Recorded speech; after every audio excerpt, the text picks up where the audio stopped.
lying prostrate before the high altar in the cathedral in Siena during the chanting of the Litany of the Saints, one could sense the likes of Catherine and Bernardino hovering over.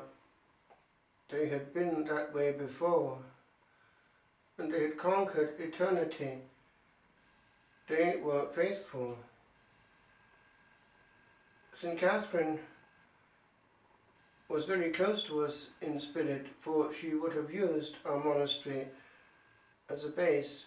Wherever she went, because of her gifts, she could read consciences, she knew many things. There had to be priests to hear confessions. She herself would have been inclined to disappear, and we know and see the place where she disappeared for a good while. Living at home, she had a cell, and she would lay her head on a stone as a pillow, and a pillow to go to sleep for a short while.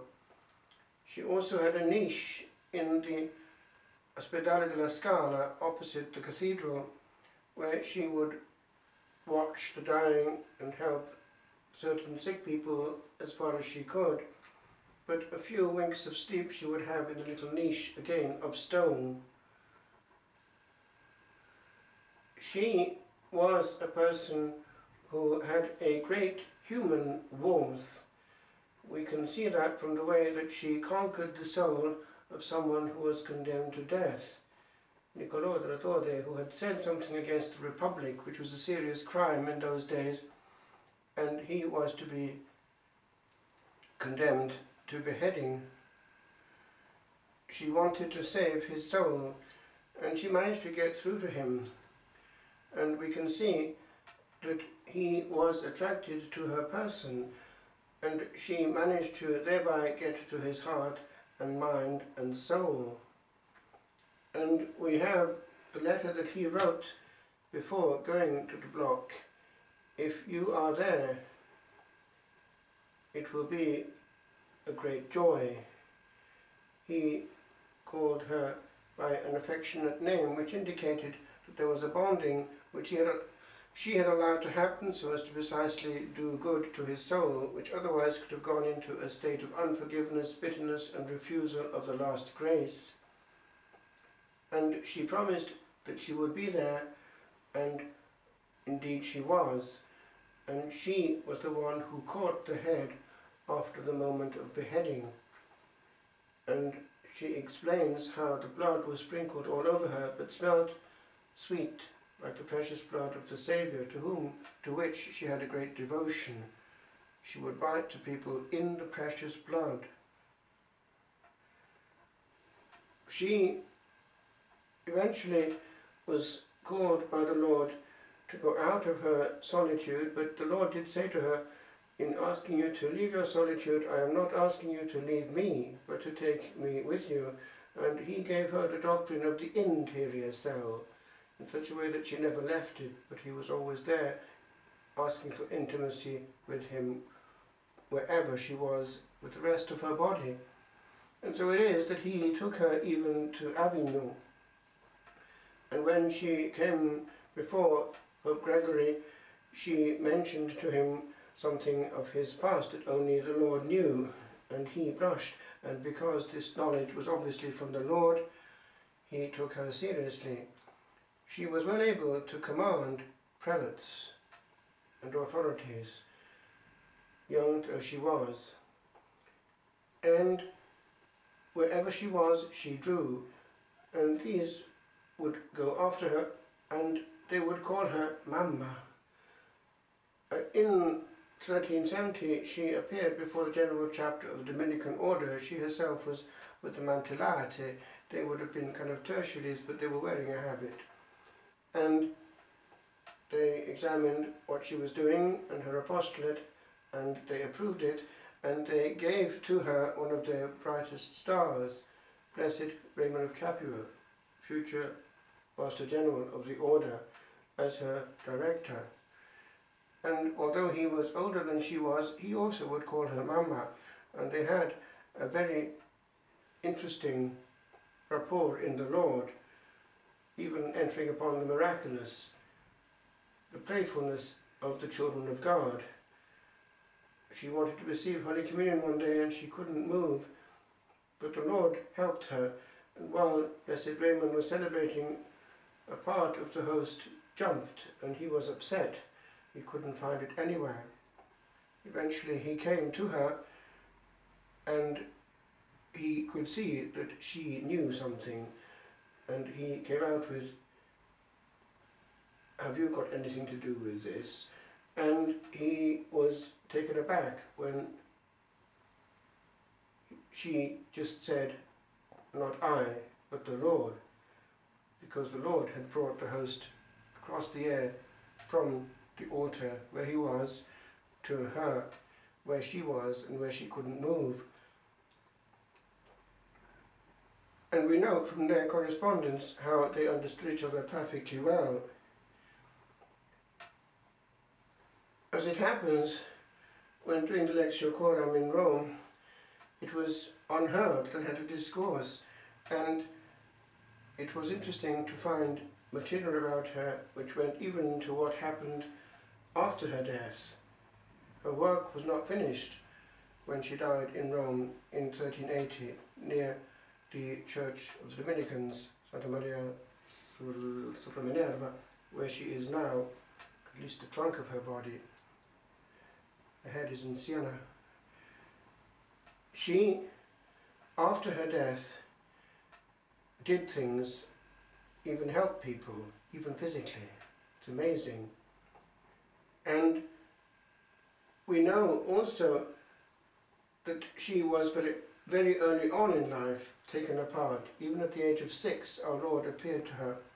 But she went to Montepulciano, which isn't too far from our monastery, when she was quite young. And she went to venerate another saint who was part of the Dominican family, Agnes, St. Agnes of Montepulciano, a great miracle worker to this day. And I remember being there, and the person who was looking after her, after the whole situation, was saying, "If you invoke her, she won't let you go." She always acted. And there, when little Catherine arrived, she went to kiss the feet of the saint who was there in the church. Her body is still there, incorrupt, I believe. And when she did so, the dead saint lifted up her foot, and that's to be seen in the picture, the fresco nearby. So these saints understand each other, and the frontier between this life and the next hardly exists in their case.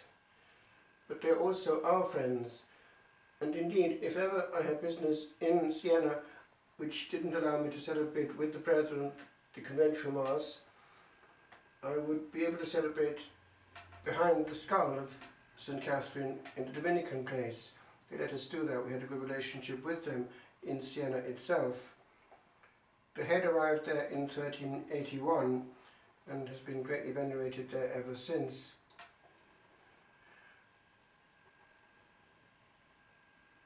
This saint we can invoke, and we can remember also how the fullness of humanity is used in the work of the Lord.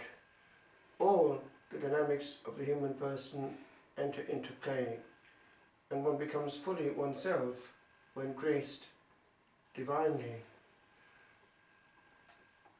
It is interesting to see that in the case of Blessed Raymond and herself, this pure friendship could only happen because the Lord was in the midst.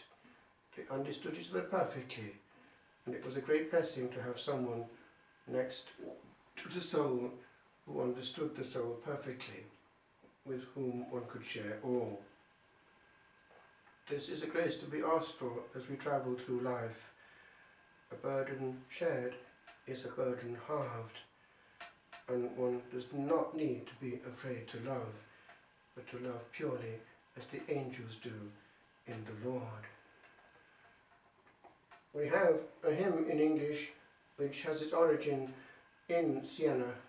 Bianco de Siena wrote this hymn in the 1400s. not that long, therefore, after she died.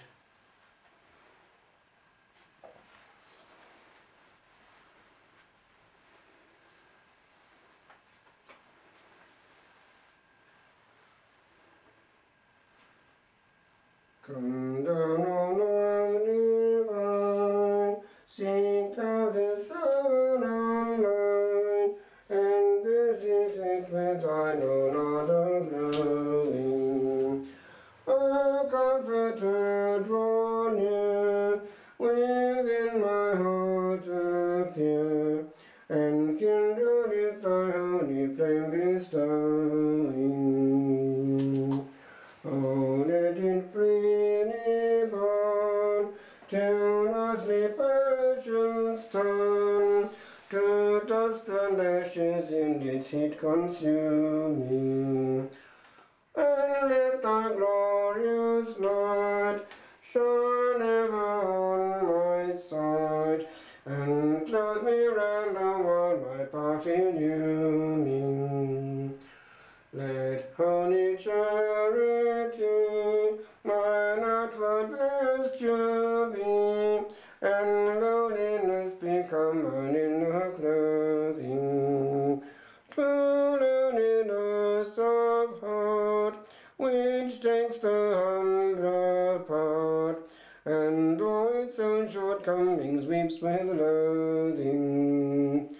And so the yearning strong, with which the soul will long, shall far outpass the power of human telling.